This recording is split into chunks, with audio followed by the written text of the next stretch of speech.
Hi friends, இன்றைக்கி நம்ம கிச்சனில் திண்டுக்கல் மட்டன் பிரியாணி தான் செய்ய போகிறோம். அதுக்கு குக்கரில் 3/4 கிலோ அளவுக்கு மட்டன் எடுத்து வச்சுருக்கேன். 1 டேபிள் ஸ்பூன் உப்பு, 1 டேபிள் ஸ்பூன் இஞ்சி பூண்டு பேஸ்ட், 1/2 டீஸ்பூன் மஞ்சள் தூள், 1/2 கிளாஸ் தண்ணி சேர்த்து வேக வச்சுக்கலாம். மட்டன் வேகிற டைமில் பிரியாணிக்கு மசாலா ரெடி பண்ணிக்கலாம். அதுக்கு 1 table spoon pepper, 1 table spoon முழு மல்லி, 1 டேபிள் ஸ்பூன் சீரகம், 1 டேபிள் ஸ்பூன் சோம்பு, 2 பிரியாணி இலை, பாதி அன்னாசி பூ, கொஞ்சமாக ஜாதிக்காய், 5 ஏலக்காய், 5 கிராம்பு, 1 ஸ்டார், கொஞ்சமாக கல்பாசி, 2 இன்ச் பட்டை. இது எல்லாத்தையும் மிக்சர் ஜாரில் சேர்த்து ஃபைன் பவுடராக அரைச்சி தனியாக வச்சுக்கலாம். அதே மிக்சியில் 3 பச்சை மிளகா, 20 சின்ன வெங்காயம் சேர்த்து தனியாக அரைச்சி எடுத்து வச்சுக்கிறேன்.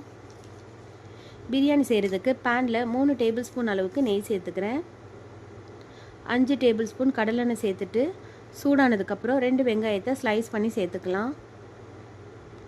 வெங்காயம் நல்லா வதங்கி கோல்டன் கலர் வந்ததுக்கப்புறம் அரைச்ச பச்சை மிளகா வெங்காயம் பேஸ்ட்டு சேர்த்துக்கலாம். லைட்டாக வதங்கி வரட்டும். 1 டேபிள் ஸ்பூன் இஞ்சி பூண்டு பேஸ்ட்டும் சேர்த்துக்கிறேன்.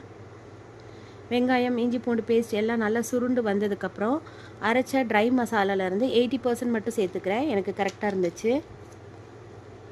நல்லா மிக்ஸ் பண்ணிவிட்டு வெந்த மட்டன் பீசஸ் சேர்த்துக்கலாம்.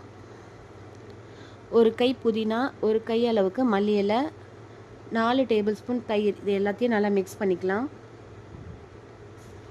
ஃபைனலாக 1 டேபிள் ஸ்பூன் மிளகாய்த்தூள் சேர்த்து பச்சை வாசனை போனதுக்கப்புறம் நான் இன்றைக்கி 1/2 கிலோ அளவுக்கு சீரக சம்பா எடுத்திருக்கேன். கறி வேக வச்ச தண்ணி மொத்தமாக சேர்த்து 1 லிட்டர் தண்ணி சேர்த்துக்கிறேன். நல்லா கொதி வந்ததுக்கப்புறம் உப்பெல்லாம் செக் பண்ணிவிட்டு பத்தலைன்னா சேர்த்துக்கலாம். 2 நிமிஷம் நல்லா கொதித்ததுக்கப்புறம் ஊற வச்ச அரிசி சேர்த்துக்கலாம்.